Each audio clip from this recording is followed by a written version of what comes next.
So this is actually what it takes to be a full-time artist in 2024. At least it is for me. Am I a painter? Am I a YouTuber? I don't know. We're gonna get into all of that, but I wanna introduce what we're doing in this video in this epic project. Welcome back to the studio. If you're new, I'm Slew. You've seen my paintings before where I dress up models in a bunch of props. We get really insane, awesome lighting, and then I capture those photos in order to paint them. We're getting painting reference. I love to do it in-house, all capturing camera. And I have all the props from past projects. You know, I have the elf ears, I have all these crowns and tiaras and circlets. It's really not the vibe I'm looking for. Some of these are too thick. I want something simple. So I'm actually gonna use this sort of gauge wire to bootleg my own sort of singlet that's really simple and mellow. I think that will work, and then I can change it in the painting and in Photoshop. I'm gonna be wearing this linen collared shirt just to look a little more snazzy. And then I have somewhere these awesome red sunglasses, which is gonna be really wacky and wonderful. But let's go over to this side of the studio to set up the photo shoot. This is gonna be a little of a nightmare because this is brand new. It came out further this way.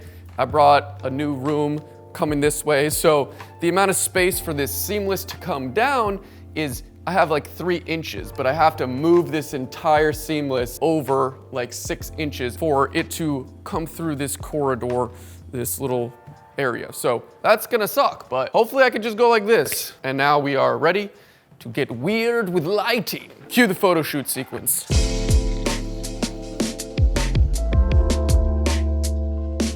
The idea is usually what sparks me to start a project. I had this idea of doing some sort of regal elf self-portrait, and you can think of that idea as the sandwich, but I don't really know the ingredients yet. I'm sort of making that up on the fly, and that's one of my favorite parts as being this YouTube fine artist. But in order to feed my desire with this sandwich, I have to think of what looks best for a painting and also a video. So there's this multitasking sort of job I have to do. You could see I didn't like this linen shirt and circlet. I was focused more on the shading there, which was awesome, but I wanted to really switch things up, and I needed to get some more props and add some stuff. So I really liked this overcoat and crown. I wanted to try one more outfit just to see, just to give as many options. And I really didn't like this, but you know, problem solving and switching things up is the best part about doing whatever you want with the creative projects.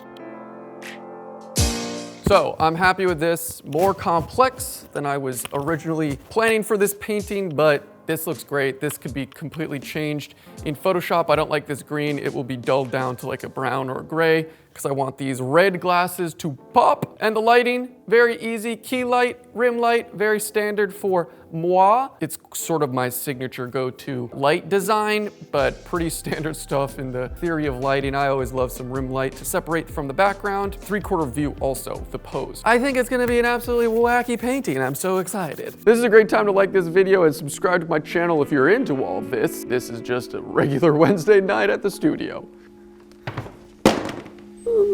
So now we can head to the painting area of the studio where all the magic happens. And talking about making it as a full-time artist, or, you know, having it be your career, for me, I do so many projects and it's easy to sort of forget about trying to improve. So for awesome projects like this, I like to take my time and do, you know, like a study of the subject that I'm doing, sort of painting it twice. Obviously, this is a less serious, smaller version in my oil painting sketchbook that I am priming just with some clear gesso so I can see that juicy sketch. But this is something I like to do and I take seriously because I want to improve. I want to figure out the colors I'm going to use for my palette, experiment, challenge myself what's going to work well for the bigger painting. It's all preparation and all in the realm of improvement and practice. I'm so obsessed with preparation, and I think, you know, being organized and really fleshing out every aspect of a project, even before I start, is a big reason why I'm successful, quote unquote successful, you know, whatever you want. Basically, being a full-time artist, you know, that goes for painting projects, but also like videos. Like, you know, I really see the video and, you know, storyboard it or thumbnail it out. You know, I make scripts. I have all of these plans and ideas before starting a video so that the video can turn out as well as it can, you know, and that it's optimized and efficient throughout the entire video making process, just like all my painting projects and sort of anything I make. You know, this painting was awesome. I kind of went ham, and it's just more XP and I'm finished with this and it looks great, and I can sort of dissect the final study and make notes and see what I have. So, at this point, I have so many assets for this project. Maybe I have more than other artists in my position, but I got scripts, I got photos, I got notes, I have video clips, I have just so many things I've generated throughout this project digitally. And Playbook has been just saving me. Think of Google Drive, except way better and built exactly for creatives. It's a creative tool to manage and organize your files via the cloud instead of having just a million folders you have to dive into. Playbook sort of arranges everything super clearly and efficiently. It's just a creative hub on the cloud for all of your files. The cool thing about Playbook is you could also add members to your project boards. They don't even need to be members to comment. This is a creative's best friend because the ability to communicate on different files is just super streamlined. I often make videos for and with people, and those videos always come with notes and iterations of ideas. Playbook is built by creatives for creatives, and this whole video I'm sort of preaching partially about my success, and a lot of that is due to my obsession with organization and preparation, and this tool is precisely something that benefits me. It optimizes workflow, it makes things super clear and concise, and it's great for collaborative efforts via digital files. If you sign up with my link, you get 4 terabytes of storage, which is kind of crazy, and a brand new Creative Hub on Playbook. So let's keep on trudging through this project. So talking about being a full-time artist while you look at this cutie little dog. By the way, before we start ranting, I'm not talking about the process that much. So, check out all the other videos if you want to see all the juicy talk about oil painting and all that. I also have a premium video, how to paint a realistic portrait, the same exact process basically as this one.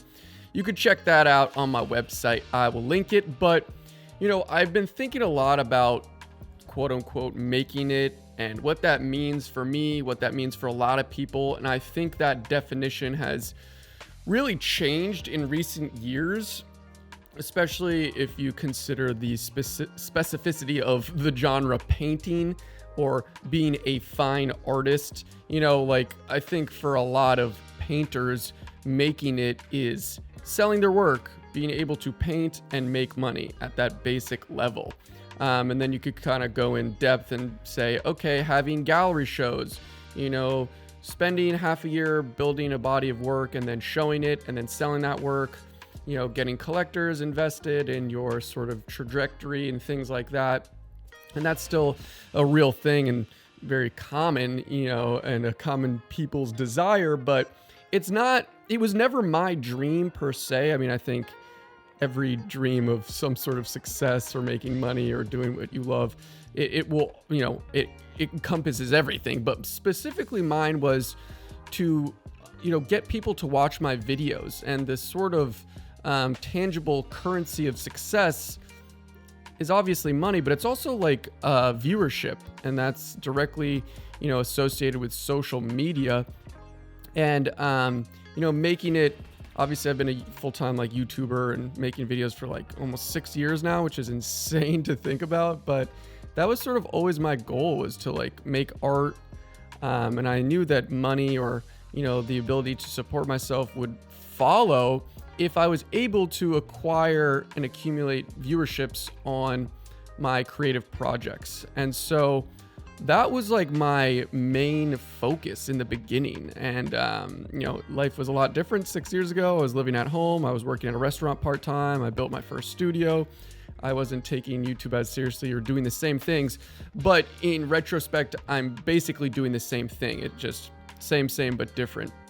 And so now, I think in this day and age, that's very normal for people, is to have this vision of success and making it as a artist of any genre. Again, specifically from my own experience, it's fine art, but with whatever they do, is to be able to build sort of a platform, and it's ubiquitous now with anything, TikTok, Instagram, YouTube, all over the internet, and that is sort of at the forefront of people's desire. And I think that's totally valid, and especially if, sadly, there's a lot of ego and toxicity with getting viewership and having people follow you and likes and numbers, but it also is a sense of validation, you know, like obviously money is validating, but you know, getting people to like your work and look at it and, you know, compliment it is another form of sort of that internal success, you know. And it's funny, it's like you could do this thought experiment. It's like, again, for painting, we'll stay in that sort of silo and umbrella. You know, if you painted a painting, would you rather just someone pay you $10,000 for that painting and no one ever saw it again? Or would you rather make $2,000 from selling that painting and be able, you know, and have a video online that gets, you know, 500,000 views that perhaps, you know, springboards, you know, a social media platform for you to continue posting? So I think, you know, everyone's different. Maybe that analogy was not great, or comparison, would you rather. It was what I thought of in the moment, but you get what I'm saying. It's like money isn't everything these days. And that's not the only goal. Like a lot of this desire and my definition of quote unquote making it is the freedom and ability to do what I want. That's, you know, very hippy dippy, and people don't sort of talk about that as much, but it's really sort of true. And it's very important, especially running my own business and having a million things to do, is like being able to make whatever I want, of course, being creatively fulfilled, but being able to do whatever I want when I want is sort of priceless. And, you know, again, if people were offering me way more money for my paintings, or if I was getting triple the amount of views on all my social medias, like that sounds great in retrospect, but, you know, it's all about sort of finding this Goldilocks zone and pocket of, you know, working really hard and being able to do what you want, being creatively fulfilled, obviously also paying the bills, but, you know, sort of maintaining your freedom and having the sort of autonomy to do what you want. And so that's my 2 cents on this whole idea. Sorry for the rant, but it's really, you know, it's an interesting conversation how these things have changed, especially for artists in the last 5 years. And I'm so lucky to do what I do, and I'm so appreciative, but I think it's an interesting discourse, and I would just love to hear what everyone thinks about that. And that's really that, you know, you have to take it with a grain of salt, of course. Everything that's personal to me and what I think about being a full-time artist and my goals and dreams and aspirations looking back, but also looking to the future of what I want to do. This project came out amazing. I'm super happy with it. I didn't talk much about the process as much as I normally do. Really quick overview, I think, to say is that, you know, there was a lot of detail-oriented stuff, and I painted slower than I usually do. I was like super disciplined, I thought, throughout this project. It's not some crazy big painting, it's just a self-portrait, but like, you know, aside from the crown, you know, I think the weakest part of the painting, the overcoat, you know, sort of the velvet, the gold leaf, the doodads, the tassels, there's a lot of highlights, reflections, the glasses. You know, I spent a lot of time thinking about being slow and, you know, making intentional marks. I tend to paint fast. I think my biggest weakness is actually painting too fast, or I mean mixing paint too fast on the palette. And, you know, I mix colors which I think are right and subconsciously I know aren't, and maybe it's the wrong value and then I have to repaint it. I was like super disciplined, I thought, during this project. It's hard to judge hours and time because I'm filming and editing throughout the whole process, but well over 25 hours. It just felt like I took longer to paint. I was more patient. Anyway, self-critique. Let me know what you think. You know, we got 3 self-portraits of myself, 1 photo, 2 paintings. What an epic journey. Really love this whole project. Painted myself. Let me know what you think for the 3rd time because I actually read all the comments and I'm interested in what people have to say most of the time. So see ya in the next video.